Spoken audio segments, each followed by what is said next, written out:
Welcome, welcome. It is Michelle Wilson, your host, Ignite Your Essence TV show, and I am super excited about today's episode. Have you ever wanted to talk to a real superhero?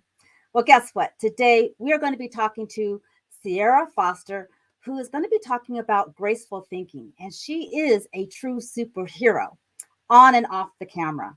But let's learn a little bit more about Ciera. Ciera Foster is a real life superhero in front and behind the camera. Ciera is an actress, public transformational speaker, and public influencer whose activism has ignited immense social change. However, Ciera's journey of activism started long before she was an artist. At just 19, the student athlete began working part time at San Francisco County Jail as an interview agent for the SF Pretrial Diversion Program. A former NCAA athlete and state champion finalist in women's basketball, Ciera was also learned that the nature of giving back through various community outreach programs for NCAA student athletes to enrich the community. Ciera Foster is the former director of the United Nations Women in LA's Speakers Bureau, and she is also the first leading female superhero in Valiant Comics Livewire. Ciera Foster's mission is to empower others to step into their personal power and limitless potential. She is an expert in mindset shift and turning toxic beliefs into empowered ones. Ciera holds 3 degrees in social behavioral science and psychology, ethnic studies, and women and gender studies, and is currently pursuing her MA in psychology at Pepperdine University. And now, a guest on Ignite Your Essence TV show. Welcome, Ciera Foster. Welcome, welcome, Ciera. How are you today? I'm doing wonderful. I'm so excited for today and I'm so grateful to be here. Thank you so much for having me. I am so honored. We are so honored to have you today. I mean, you are an amazing woman. You're multi-talented, you're intelligent, and we're just really excited to be talking about graceful thinking. But I want to kind of go back into your childhood. You were an athlete, and we talk about superheroes, like real life superheroes, and then when we grew up. And so I just want to learn a little bit about your childhood when you grew up. Did you have a superhero that impacted you, that inspired you? Share a little bit more about your background. Absolutely. So I grew up with my father, who was a martial artist. He was a martial arts instructor. He did Sing Sudo and Taekwondo, a lot of different things. And he was very tough on me. And he taught me how to defend myself and use martial arts, but also to use chi and energy and self control and to center yourself. Where my mother, she actually couldn't afford a babysitter at one point because they separated and then she became a single mom. And she would take me to her school with her. And I was basically attending college since I was 6 years old because she didn't have a babysitter. And she had gracious enough teachers that allowed her to bring us to class, my brother and I. So that was my world. My mother said, you fight with your mind. And as far as superheroes go, I loved X-Men. I grew up watching all of the superhero movies, cartoons. I loved cartoons. I would stay up just to watch the cartoons. I'd watch them on Saturday mornings, especially the superhero ones, or after school. And I love Storm from the X-Men. She was the only person at the time that looked like me that was a superhero. And she was just an exceptional leader. She was the second in command of the X-Men. And I just thought, wow, how cool is that? So yeah, superheroes played a very big role in my upbringing. I I always wanted to be a superhero when I grew up. That's amazing. So now it kind of explains why you're such a high achiever when it comes to education. 3 degrees, degrees, which is amazing. And plus, you pursued your acting career. And I want to know a little bit more about your character because you said that superheroes had influenced you while you were growing up. So, how's the character in Livewire? How has that impacted you? And let's talk about a little bit about the graceful thinking and has that helped you playing the superhero? Not only on screen and off screen, because I know you're a humanitarian, but how has that impacted you when it comes to the grateful thinking method that you've created? Oh wow, that's so loaded. So just for some recollection, I play a character or played a character. I still am the character, Livewire, in the series Ninjak versus the Valiant Universe, opposite Michael Rowe from the shows Flash and Arrow on the CW. And my character was the last person to be added to the series. And it just so happens in the comic books, which is for Valiant Comics. Valiant Comics is the third largest comic book franchise in the world, independent after Marvel and DC, even it being independent. So there's Marvel, then there's DC, and then there's Valiant. Valiant's been around, I want to say, since the 80s, I believe. And to be the first person to ever play this character live action, because Valiant is segueing into feature films. The first one they put out, which was a follow-up to our show, was Bloodshot, starring Vin Diesel. It was a dream come true, especially to be a little Black girl. And I was just so excited and so honored. And I was just so excited, one, to be working as an actor, two, to be a superhero. But I will tell you this, in the vein of Graceful Thinking, I manifested that. You could not tell me I was not a superhero. You know, I still have aspirations to play Storm for Marvel, which I believe will happen if God sees fit. But, or if not, something even better will come. But I used to go around telling people when I first got to LA, hi, my name is Ciera Foster and I'm a superhero. And people like thought I was crazy. They're like, you don't even have a job. You haven't even graduated acting school. But I just knew that I knew that I knew. So I will say that was, I believe that was key in attracting that opportunity to me, because I got the phone call after playing Storm as a cameo for a company. And so, and they when they were approached to produce Ninjak versus the Valiant Universe, I was the first choice. Then I still had to audition for the actual comic book franchise.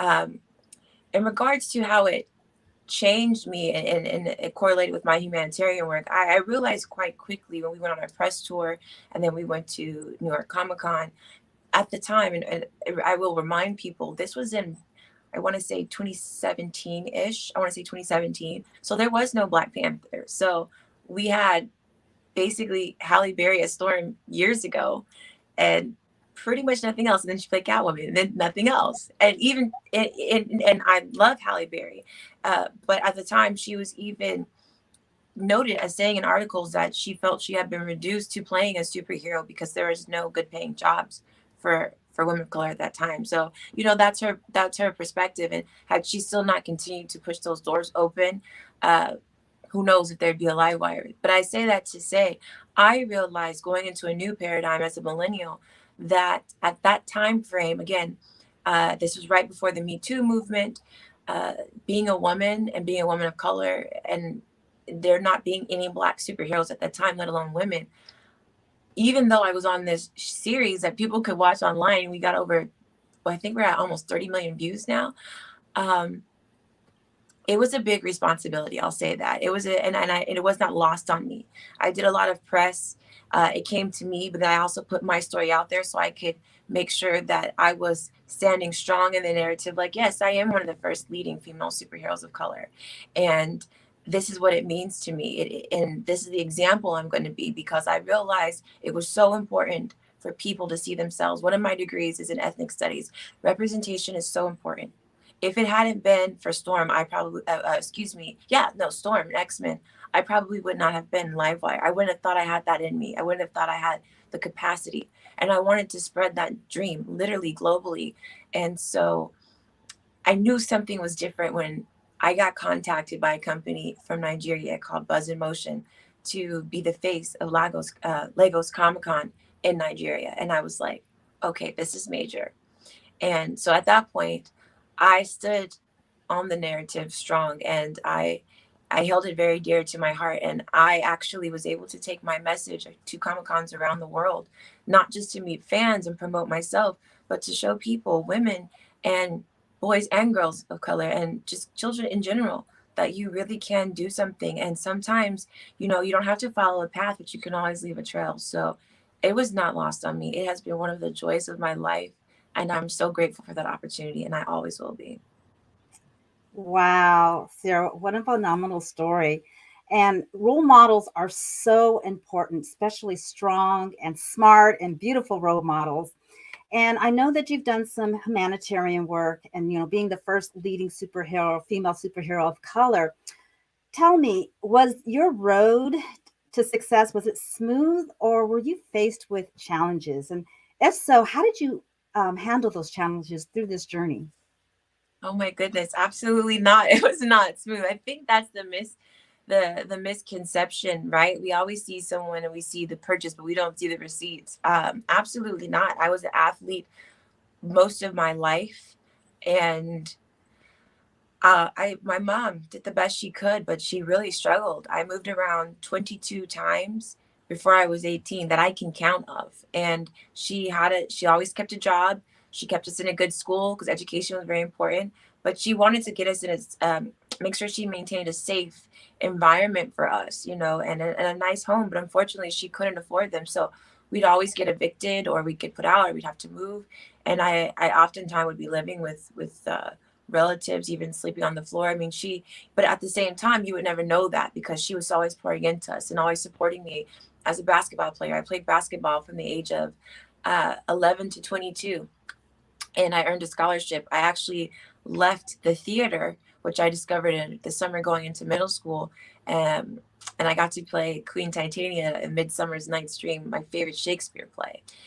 She was Queen of the Fairies, and I fell in love with acting.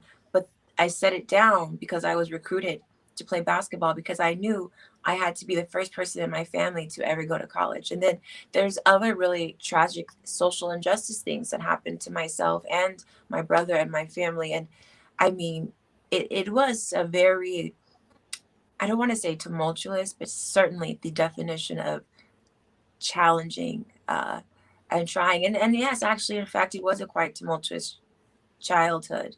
A lot of people really know me because as far as my martial arts with my dad, but my dad, he had a lot of his own issues, and he was literally a weapon. He was registered with the state, as a martial artist. So, I was really fortunate to have his teachings and have that foundation and have my mom and the way she pushed education. I will never feel sorry for myself. And I'm so grateful that I was supported, as a child to be an athlete, because it really built the foundation for who I am as far as being able to work with others, to have a strong work ethic, to understand what it means to lose, to be graceful even when you win, and to always continue to work hard and persevere and to never settle.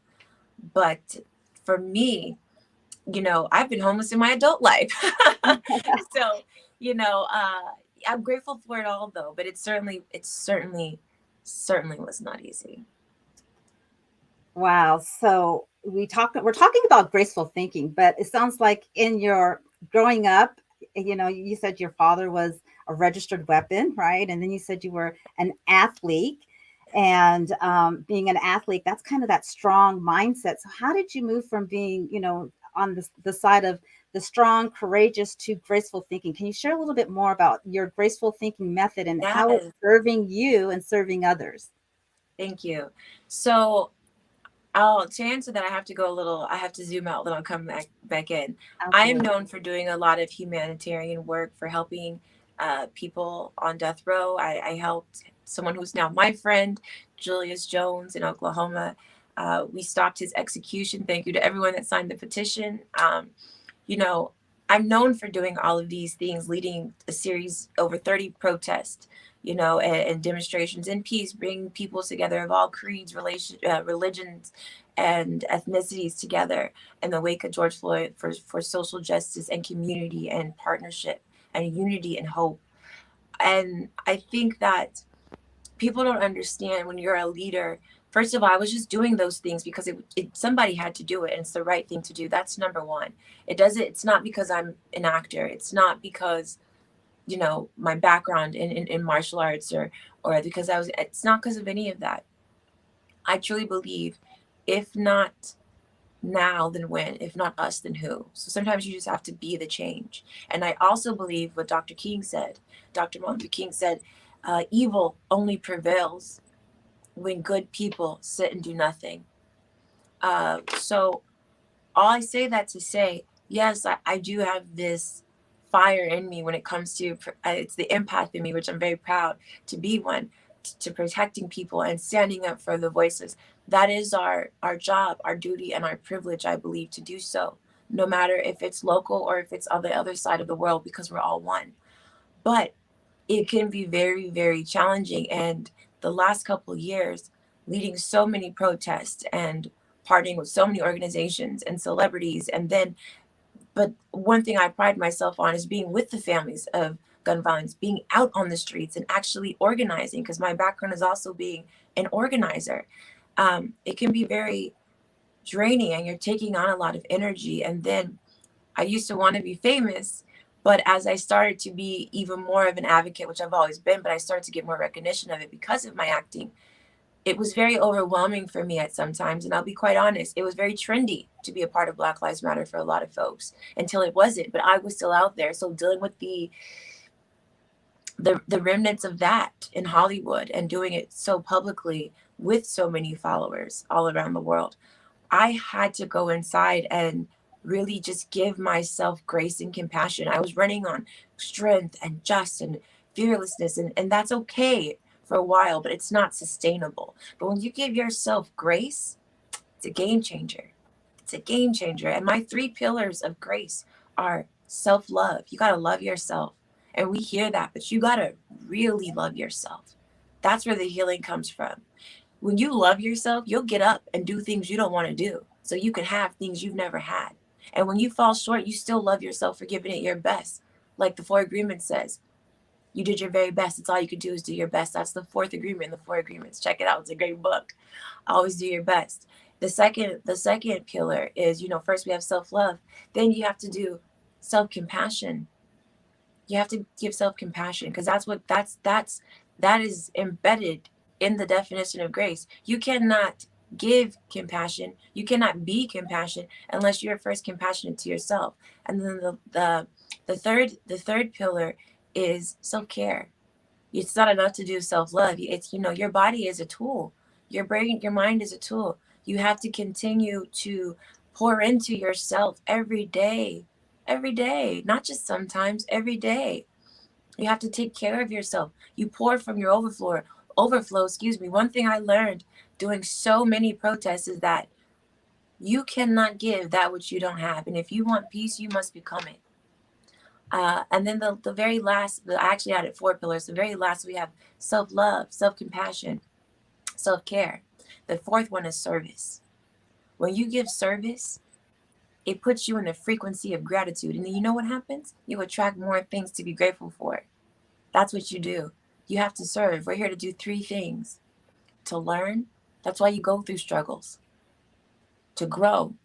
Because you got to grow. You're going to keep going through the same struggles. That's to grow. That's part of life. Once you realize that, you give yourself more grace.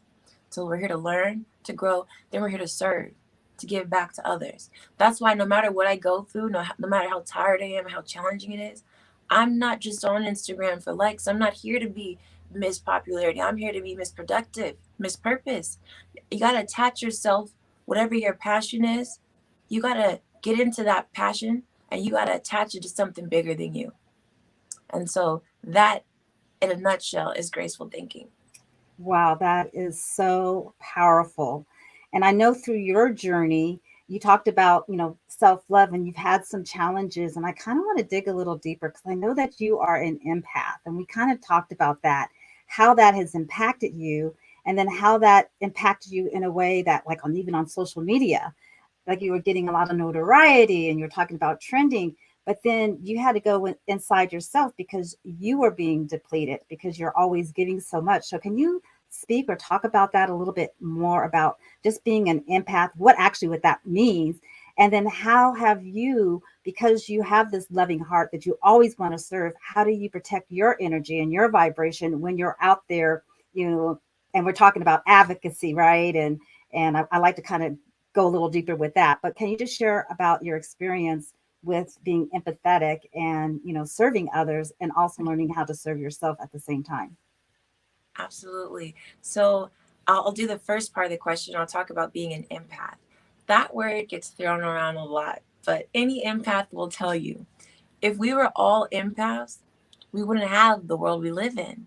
Because the reality is, as an empath, a true empath, which we all have empathy in us, and I believe we can all become empaths, but some of us are innate empaths, and I'll get to why I believe that is.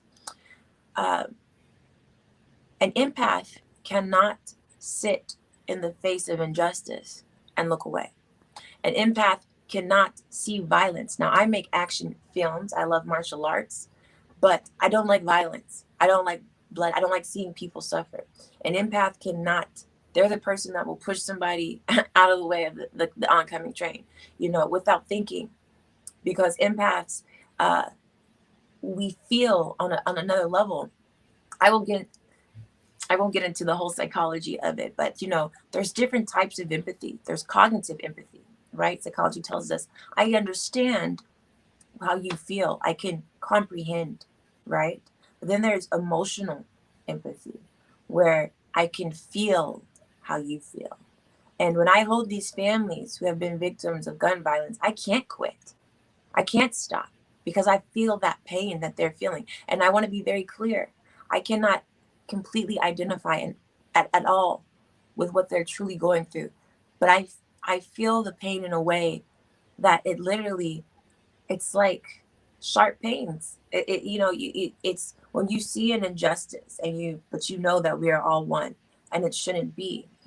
You as a light worker have an obligation. It's your sole mission, right? It's like Spider-Man. I just love superheroes. It's your spider senses going off. Something is wrong here. I saw a woman the other day. She's in the same situation as Julia. She's a Latina woman that she's in Texas being accused of killing her 3-year-old daughter because she fell down the stairs, and they interrogated this woman till 3 a.m. Nonstop until she just said, well, yes, I have spanked my daughter before, but I didn't push her. They took it as a confession, and now they're trying to execute this woman. I don't want to take it there, but I just want to tell you, as an empath, we're like, no, this is someone's life. I don't care if there's a pandemic. I don't care if I'm an actor or what people will think. I have an obligation to help save this person's life, because I would want someone to do that for me. Empaths, we treat people the way we want to be treated, but we take it to we take it to the next level. So being an empath, there's actually different kinds of empaths. Just to tie that part up, there's different kinds of empaths. I believe there's animal empaths. Animal empaths, they don't eat animals. They cannot stand to see animals being hurt. We need all these people. Environmentalists, there's different kind of empaths, and they're all important. I believe that I'm an intuitive and an emotional empath. I go and do speeches, and I feel the energy of who I'm talking to, and I'm able to give back to them what I feel the folks need. But I've also been through a lot, and I feel like we go through things. Empaths often, if you're an empath and you've had a challenging life, just know you're exactly where you need to be, because you cannot help someone out of something you haven't experienced if you've never experienced loss or pain. So that actually helps you. And as an empath, you have to alchemize that energy, and that's where the grace comes in. I believe that empaths are, we talk about light workers. Light workers are the folks that say something's wrong here in the world. Something is amiss, and they bring it to our attention. Amanda Gordon, I feel like she's a light worker, the beautiful poet from the inauguration. But light warriors, we're the ones that respond to the call. So I just wanted to, because I really feel like empath gets thrown around a lot, but a lot of people, especially with platforms, they're afraid to say I'm an empath, because they think, because we live in such a superficial world, especially with social media, that it's going to be a weakness. No. Being an empath is one of the best things that ever happened to me. That's why I'm on the show talking to you, because there's a strength that when other people are leaving the fight or can't go on, you're still on the battlefield picking people up and forging forward. So never be afraid of being an empath.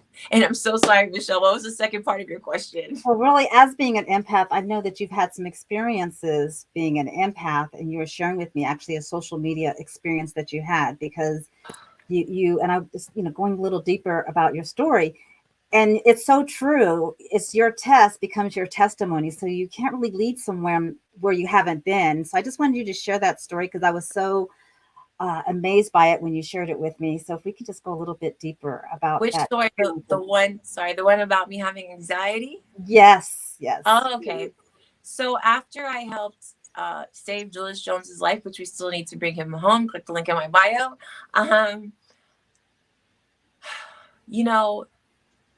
it was just really intense for me. And I don't want to complain or center myself, but I'm here being interviewed, so I'll answer the question.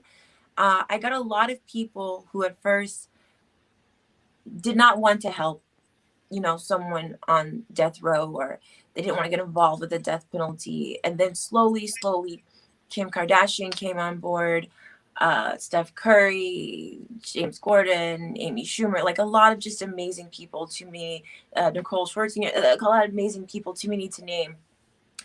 And then it was again, like Black Lives Matter, it was trendy.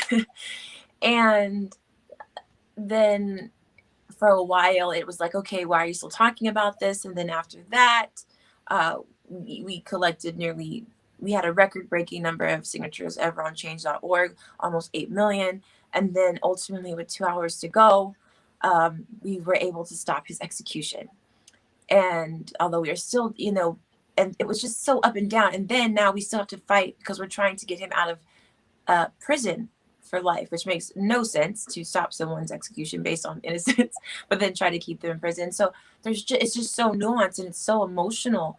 And there were people who would not help when I asked them initially to advocate for Julius. And then after, they were just like, you're so amazing. And then when I said, okay, well, this is a moment where I can ignite other people, because I feel like my two purposes in life are, one, to make sure people never feel alone. So I have to be honest about what I am, whose I am, and what I've been through. And two, I don't want people to feel alone, and I want people to be ignited to step into their purpose. Everything else is icing on the cake. If I become Storm, whatever role I get, speeches, that's all icing on the cake. And so for me, I said, okay, this is the moment where I'm going to, I got all these new followers. I'm going to attempt to activate people, get them involved, to be activists in their own right for what they care about. And then the momentum just dropped again. So that's part of the reason I had to create Graceful Thinking, because I started to get social media anxiety, because I feel like I was too engrossed in the compliments and also the criticisms, and you should never take too much of either. You should just stay the course. And like Bruce Lee says, you take what is useful, you leave what's not. And I began to have terrible social media anxiety. I had all these celebrities, and the thing about me is I have musicians follow me, politicians follow me, actors follow me, regular folks follow me, families of gun violence follow me, just protesters and activists follow me, on the ground organizers. Like, it just goes on and on and on. And because I'm all of those things, but I was just like, I can't be this for everyone. I have to figure out what I want for me. And now I don't care about likes. I turn my likes off because I'm not here for that. No one's going to care about what you posted 5 years from now. But I had to really talk myself down. Like, I would post something and I would get, my solar plexus would tighten up. My palms would get sweaty. I mean, I would just really start tripping, so to speak. And I just realized that was not sustainable. It was no way to live. And I had to like me, love me, care for me. And that's the only way. How am I going to care for other folks and I'm not even caring for me properly? That's not sustainable. So social media anxiety is not something that existed when I went to school for psychology, but it's very real, and you can definitely overcome it. And I believe the cure is Graceful Thinking, which has psychology principles incorporated in it, but it all comes back to giving yourself grace, which brings you back to your why. But yeah, it's a real thing. And my heart goes out to the young folks, especially those that are in middle school and high school dealing with that. Well, thank you for sharing your story. And I'm really sure that this will impact our younger generation, because that's all they know is the social media. And there is a lot of psychology in social media, right? So thank you so much for just bringing the work of Graceful Thinking to our community. I want to take a short break because we want to talk a little bit about the Los Angeles Tribune. We are on their network, and so we want to just share a little bit more because they are community, about the community and giving people a voice. So let's learn a little bit more about the Los Angeles Tribune.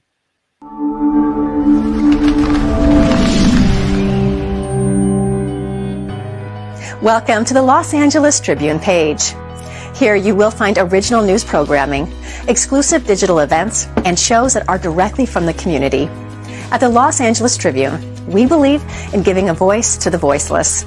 We are proud to be the only national brand to empower everyday people to make a difference. Since 1886, our reputation has been built on truth and responsibility. Thank you for watching and making a difference. For general inquiries, contact today. Thank you on behalf of the Los Angeles Tribune team.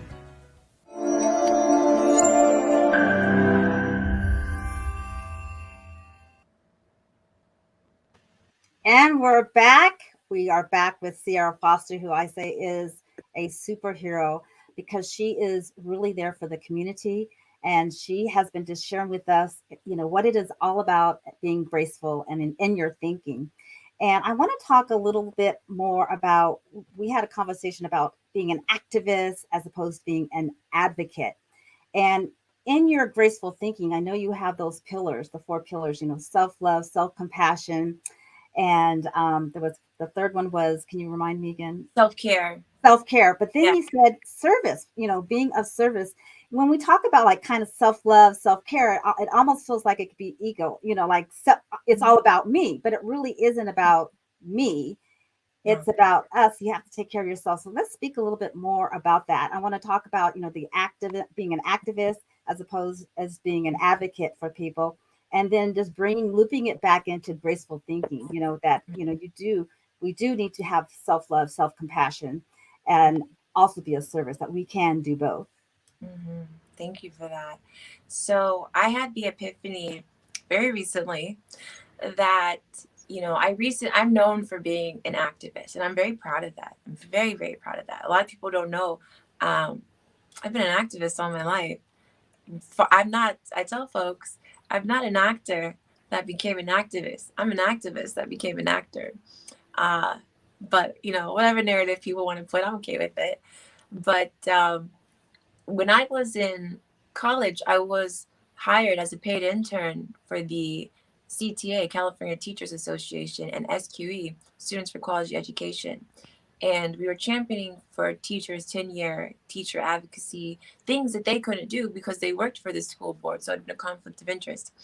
And so they hired us as students. And they actually flew us to San Francisco from all the UC state schools. There's 2 ambassadors per school. And we got tactically trained in organization and activism. So this activism, I say that to say, is pretty deep in my roots. And we were in San Francisco. I also attended college before I came to Southern California University. Shout out Cal State San Bernardino alumni.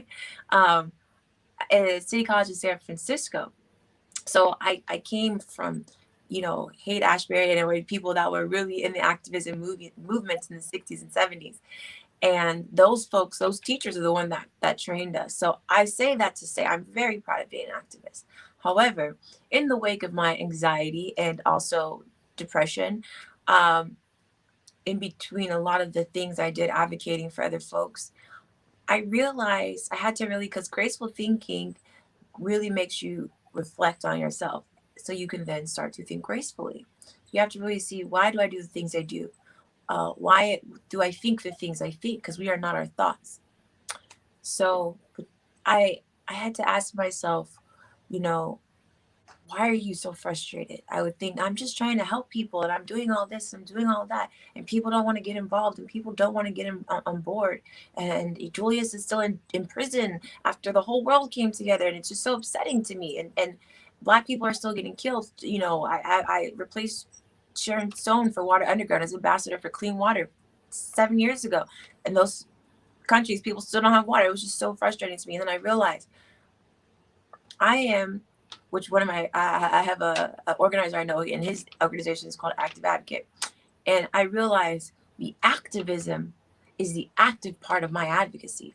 I am an advocate because I am not doing these things actively for recognition. I'm not doing these things at this point even to get things from other folks. I am doing it because I am advocating for these people, because it is the right thing to do. Everyone needs an advocate. So some folks don't want to be activists. That's okay. I'm okay with either one. But if some folks don't want to be an activist, anybody can be an advocate. everyone needs to be a voice for the voiceless. It is your privilege and your duty, because for the grace of God, it could be you. And for a lot of the issues I stand up for, it really might be you one day if somebody doesn't get involved and advocate. When we advocate for others, you really advocate for yourself, because we're all one. So that's a little bit of why in my mind, I reconcile that, you know what, I'm an advocate. And I tell people, my new thing is, you know what, I decided, because once you give yourself grace, man, you're able to laugh. You're able to have fun. I laugh at myself. Sometimes when I start thinking crazy, when I used to just spiral, now I look in the mirror and I'm like, girl, you better stop tripping.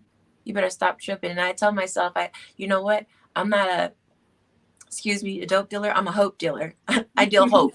I'm a hope dealer, so anybody can be a hope dealer. Anybody can be an advocate, whether it's education reform, whether it's prison reform, social justice, criminal justice, whether it's like the Save Soil initiative, initiative I'm working on right now with Sadhguru and the Isha Foundation, to save soil and plant trees around the world. Just be an advocate, get active. And when you do that, you'll start to feel better. So I felt like the activism, is part of my advocacy, but at its core, I'm just an advocate for people that don't have a voice, just as I want them to be for me. Wow. So being an advocate is really doing the right thing. And you said it earlier about, Martin Luther King says, if we're not doing right, then evil will prevail. And so we do need people like yourself. And I love you even shared earlier as far as being an empath. I loved how you shared the different types of empath. It could be an empath, a person, for animals. And so I love that you said that about being an empath. It's really a love, a passion, and a purpose for something, and injustice or some kind of change that needs to happen. So going back to, you said something that really kind of tipped me. You talked about we are not our thoughts. Can you speak to that a little bit more, especially when it comes to graceful thinking? Because it sounds like that you have created this method that helps you to take control of your thoughts. I don't know if that's possible to take control of your thoughts, but share with us a little bit more about You Are Not Your Thoughts. So 2 great books, a lot of books talk about this. 2 great books. This is an awesome question. 2 great books, The Power of Now by Eckhart Tolle, and also Michael Sayers' The Untethered Soul, right? They talk about that there's the thinker and there's the observer. So if you're thinking a thought, be it negative or positive, and you're seeing yourself think the thought, that means that you in essence are not the thought, because someone is if I'm thinking a thought and I'm aware that I'm thinking the thought, and sometimes we get thoughts out of nowhere, right? And I have my own idea spiritually why that is, but we think thoughts out of nowhere. And we also forget too, our brain is a tool. So, we have our mind, and our mind is our consciousness. We can constantly be learning and all these type of things. But the anatomy of the actual brain itself, right? It is a tool like anything else in our body, which has a purpose. So it's to protect you. So sometimes we'll be thinking negative things.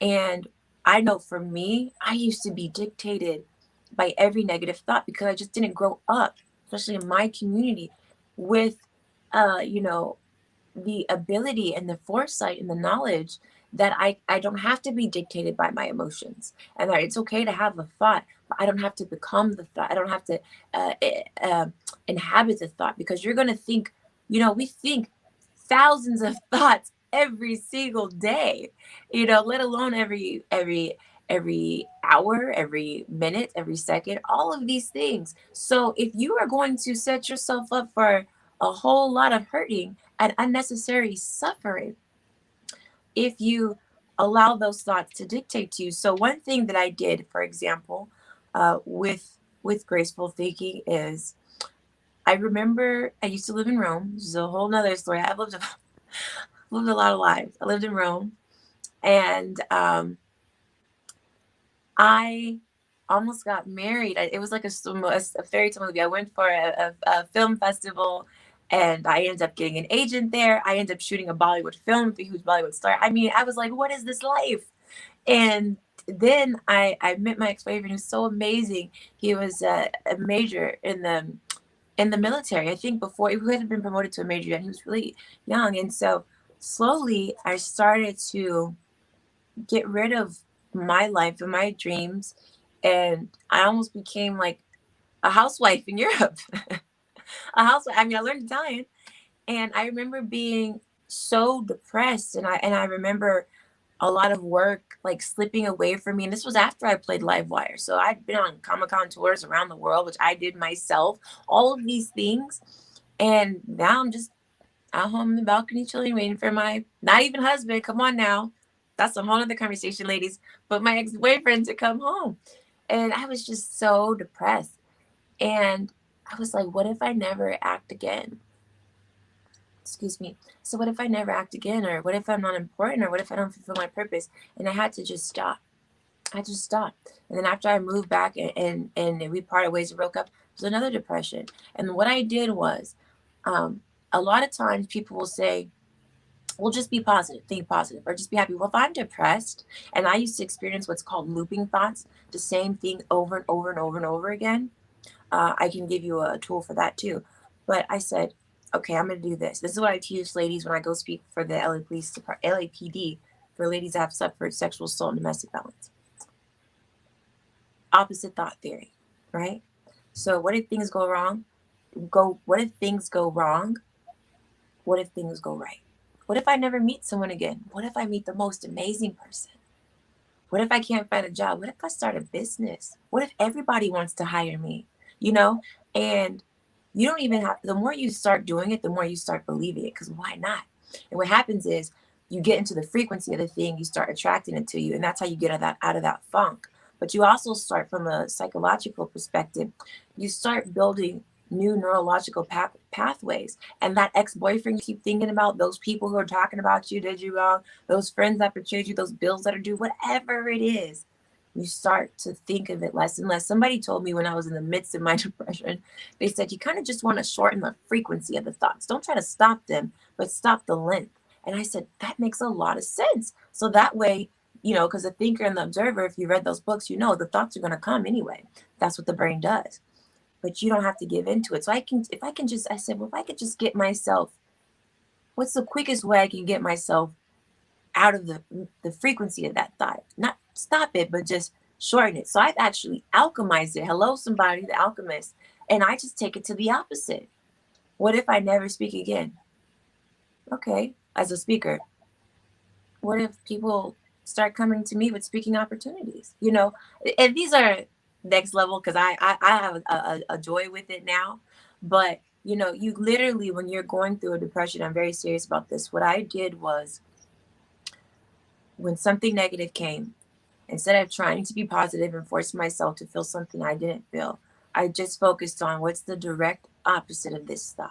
Stop forcing yourself to be happy. Just really thinking, what am I saying here? Okay, what if I lose my house? Or what if I never find a house? What if I find the perfect house? You know what I mean? Just get into, what if I can't find a job? What if I'm aligning with the best job for me right now? You know, all of these type of things. And slowly, your thoughts become your habits, and your habits become your life. That is so profound, Ciera. You know, a lot of times, and I've had that experience, you know, just think positive, right? And I love what you said, you know, how can you think positive when you do have these negative thoughts? And I know, especially in the personal development industry, we talk about affirmation. So what I love about what you just shared with us, using your brain as a tool, because our subconscious mind, when we give it a question, it's looking for the answer. So when you talked about, if you have a negative thought, then you just change that negative thought into a positive thought, then it goes into your subconscious mind and it's asking itself, like, is it, well, what if, you know, I find the love of my life, right? So it's kind of searching, because you just ask your subconscious mind the question and it's going to be looking for that. Can you talk about that a little bit more? Because Yes. I am so amazed about using your brain as a tool. Yes, the thing is, we have all the power of the creator and the universe in us. So once you start thinking a thing, it just starts happening. I said, I'm going to start talking to women. Hello, here I am. I said, I'm a leader of transformation. Hello. And here's the thing. Once you start doing that, ladies and gentlemen, we all have a divine purpose. Hear me loud and hear me clear. And once you start thinking the highest thought, the universe is like, oh, she's ready. As Tiffany Haddish says, she's ready. You know, he's ready. And the universe gets excited, because that's what you were sent here for. There is a 1 in 4 trillion chance that you are alive. Come on now. You are not going, the universe has been ready and waiting for you with open arms. Every struggle you've had is just trying to continue to reroute you. That's why we grow through what we go through, right? It's just trying to reroute you to you're always on the path to your highest self, always, always, always, with every experience. So when you start getting into the vibration and the frequency of that thing, it starts attracting it to you because, for example, it's also an alchemizing energy, right? You start getting grateful.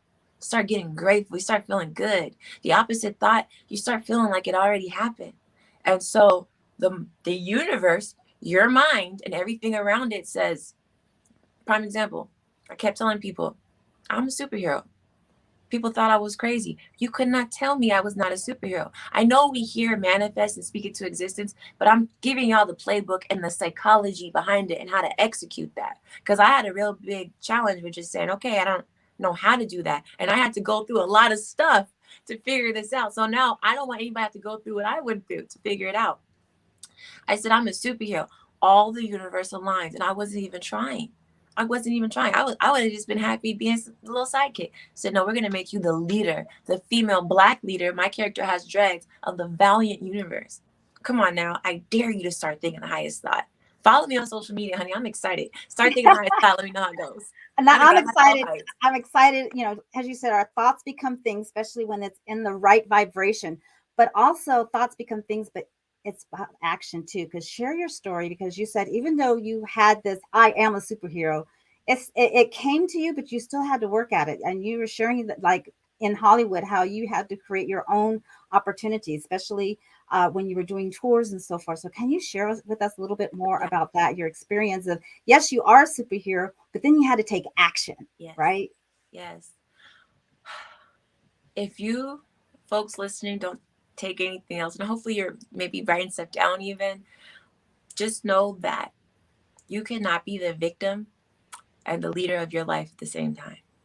That doesn't mean things haven't happened to you that aren't fair, but you got to get out of that. You have to use it. You know, you have to choose to use it. You cannot be a leader and a victim at the same time. And like Mel Robbins said, unfortunately, and this is coming from a superhero, no one's coming to save you. You have to save you. But the beauty is there's no limit.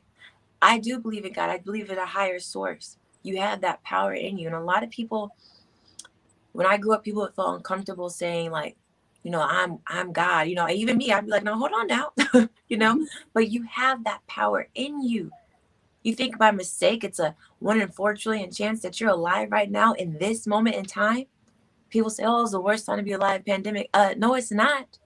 This is, look at how we're interacting right now. You really have to realize that sometimes, and to answer your question, Michelle, and thank you for this wonderful question, I had to realize that what's for me is for me, and nobody can take it. And so sometimes Hollywood doesn't always understand my activism. But you know what? It's a lot of people, there goes my cat. There's a lot of people, that's Thanos from the Avengers. He heard the speech and he got hyped. Now he's going to live his best life. He's supposed to be outside, but I didn't want him in the background. See how that worked out. You know, I've had a lot of people, I'll just be honest, I've had people lie on me. I've had people cut me out of projects because, you know, I can't even go into it right now. They were doing things to other people that I just wasn't going to, you know, sit by idly or nor be a party to. You know, I will not sit in the face of injustice or someone being bullied and be okay with it. And you just have to know, once you know that you know that you know, no one can take anything from you because you are the creator of your life and you have the power of the divine creator who supports you with all of the universe. You got to flow like water. You have to be truly like Bruce Lee. You have to be like water. And like Deepak Chopra says, you have to go to the past. You know, he always talks about no resistance, the path of least resistance. And so you don't have to fight anybody. Think about it. If I was sitting here worried about the people who've wronged me or try to stop me from what I have to do, I wouldn't be here speaking to you all. That's why it's so important to control your thought life and to not let in the thoughts and negativities of others. But yes, absolutely, Michelle, perseverance has been a huge part of my story, and to succeed in spite of the injustices and the wrongdoings of others, particularly in Hollywood. But I also realized I'm a tough cookie, and I chose this path. And sometimes people will see the greatness in you and they'll be intimidated, and that's okay. We send them love and we keep it moving. But you just know that nothing anyone does or says has power over you unless you let it. Wow, Ciera, we have so many comments in the audience that I just have to read because we are so amazed and so inspired by your story and just your advocacy of wanting to do the right thing for people. And I have Michelle here. She says the level of Ciera Foster's integrity is extraordinary. Coupled with her vast knowledge and actions, make her a true superhero. And, superheroes today, especially in Hollywood and so forth, there is true superheroes. So thank you for being a superhero for the voice of the voiceless. And just, I mean, you have been an advocate in all areas. Like you were talking about gun violence. I know you've done a project in Haiti before. I mean, all over. It's just about really doing the right thing for others. And I just want to thank you for that. I love what Shamiko says. She says, you cannot be a leader and a victim at the same time. All leaders have experiences, and you are an example of the experiences. You have been overcoming depression, anxiety, but you did not let that stop you as a superhero, so that you could be there a service for others. So, Ciera, we're about to come up to the close of the hour. We have a big question we want to ask. We ask every guest. I'd like to bring up that question, and the question is from Buckminster Fuller. How do we make the world 100% of humanity in the shortest possible time through spontaneous cooperation without ecological damage or disadvantage to anyone? And I think we've been talking about this the whole time about graceful thinking, but I still would like to know your thoughts on this big question. Well, you know what I'm going to say. I'm going to say the key is graceful thinking. Absolutely. Because again, so many things I've done, I had to realize in my frustration, especially after George Floyd, I went from leading literally hundreds of thousands of people around Los Angeles to a significantly reduced number. And I had to realize that people cannot give what they don't have. It's not an excuse for injustice. So people have to, once you take care of you, see, a lot of people don't love themselves. A lot of people don't know themselves. I'm still figuring myself out, and I'm okay with that. But just having that awareness, I've come a long way. I might not be at my destination, as what as my good friends and mentor, Coy Cofield, says. I might not be at my destination, but at least I've left. I may not have arrived, but at least I've left. And so the only way we can make the better place is to make the place that you live in a better place, to be the peace, to be the change. Then you can go out and do something for others. Grace is the gift. Grace is a gift grace is the bridge, I say, that we gift ourselves on the journey to inner peace. So once you give grace to yourself, you can receive it from above, from the divine, from God. And then you can now extend it to other people. And that's how we change the world, one graceful thought at a time. Powerful, phenomenal, one graceful thought at a time. And it starts with our inner peace. In order to serve, we've got to be loving ourselves, as you said. And the 4 pillars was, self-love, compassion, self-care, and then a service. That is so phenomenal. So thank you so much, Ciera.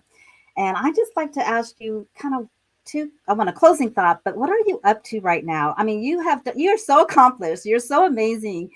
And you're just an amazing role model, but I know that you are not done. So what are you excited about right now? What is your goal within the next year or the next 2 to 3 years? Can you share with us what you're up to now, Ciera?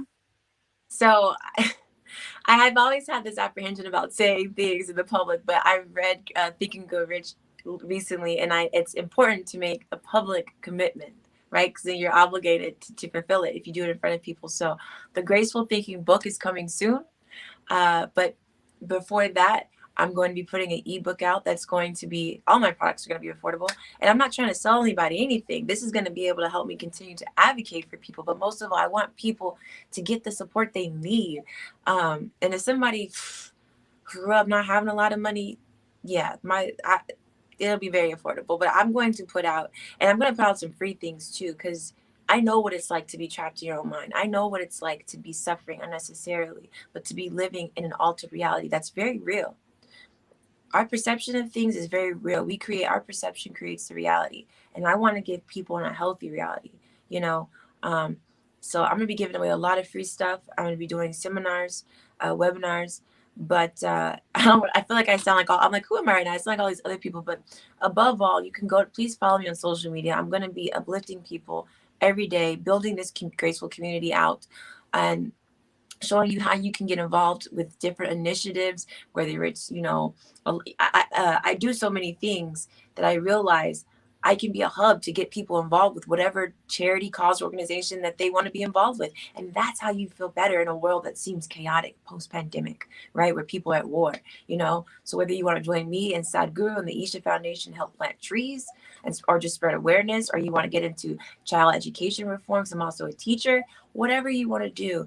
There's going to be something for you. But the Graceful Thinking book is coming. There's going to be some daily affirmations and methods for you to utilize every single day to help you through anything that you could possibly go through. And many of things I went through, whether it's anxiety, social media anxiety, depression, heartbreak, there's going to be a very simple, easy to read breakdown of my experience, a grounding mantra for the day, and an affirmation that you can say, and a psychology tip every single day for 7 days for whatever you're dealing with. And that's going to be available on my site very, very soon. But even before that, I'm going to do a book I promise you it'll be $10 or less. It's not even going to be $10. It'll be single digits, I promise you. For you can download an ebook to overcome fear so you can step into your purpose step by step. So these are things that are coming. If you go to my website, www.cierafoster.com, please, I want to connect with you. I really, really do. Again, my biggest passion and purpose in life is to make sure that people don't feel alone and that they step into their purpose, that they get ignited into their calling. So please sign up for my mailing list so you can stay informed on anything I do. Anytime I go live, I have coaches that I listen to. Shout out to the amazing Stormy Wellington. I listen to her every day. I have coaches that I listen to, that I wake up to, that inspire me. And I want to be that for you, because I'm honest. I keep it real about what I've been through. So I want you to know that you're going to feel inspired. You're going to be uplifted on this journey with me. And it is my privilege to do so. And I look forward to meeting you. So if you want to book me for public speaking or any type of collaboration, please go to my website, www.cierafoster.com. Give us your email, give us your contact info, and please follow me on my social media platforms. You can follow me at Ciera Foster Official, CIERAFOSTER on Instagram, Ciera Foster _ on Twitter, or Ciera Foster on other leading platforms, including LinkedIn. Let's connect there too. I love you so much. If no one told you today, I love you. Let's start making that normal, right? Saying that to each other every day. Wow, we love you too, Ciera. Thank you for just being a real life superhero, being an example, a role model that we can step into our purpose and do it all. I mean, you have a career and you're still able to be out there in the community and help others and give them a voice. So we just want to thank you for just sharing your light, your vibration with us today. You're truly an amazing person, and I would highly encourage our audience to connect with Ciera, because you are up to some big things in the world. And going back to that big question, it's all about that graceful thinking, and it starts with us. It starts with our thinking, right? And changing that thinking where it's not just about positive thinking, but really loving ourselves first, because once we love ourselves, we can love others, right? I think that's the message that I heard today, that giving ourselves grace and compassion and caring for ourselves is where it starts, and then we can really go out there and be a service to others and step into our purpose. So I'd like to give you the floor one last time, and any closing thoughts you'd like to give to our audience. I just had this thought when you were talking, that when you extend grace to others, you maintain the road of the path that leads to resistance. And that's how you get closer to prosperity. A lot of people feel like I can't get ahead, I can't get it, I feel like I'm stuck. But when you start implementing grace into your life, now the universe can take over. So when you're not walking out, if for those that believe in the Bible, it says that a wise man runneth from a fence, right? So don't get caught up in anything that's going to bring your vibration down. Give that person grace. A lot of times we can't extend grace because we can't give grace to ourselves. But once you give grace to yourself, which is the hardest thing, it's pretty hard to offend you. And to be honest, I know to be the woman that I need to be, I can't go around holding grudges. I have to do what my friend said, keep a clean heart. So just please give yourself grace. The first thing you wake up in the morning, put on Mary J. Blige. Good morning, gorgeous. Give yourself grace. And I promise you, the rest of your day will flow like water no matter what you encounter. I'm excited for your future. Thank you for having me. Thank you so much, Ciera. And I just love your journey, your story. And we are just looking forward to you on all the social media platforms and, just really sharing your message of just graceful thinking and to give grace to yourself. So thank you for joining us today. And we're looking forward just to really, following you, not even following you, just activating our own advocacy in our own lives. So thank you so much for joining us today, Ciera. And until next time, thank you. So I just want to thank our audience today for joining. Ciera is just an amazing, she is a true life superhero, not just on camera, but in real life. And I just want to remind you that next week we have another amazing show on Wednesday with our host, Michele A. And that's Wednesdays at 5 p.m. And then I'll be back next Thursday. So with that, remember to ignite your essence. Bye-bye for now.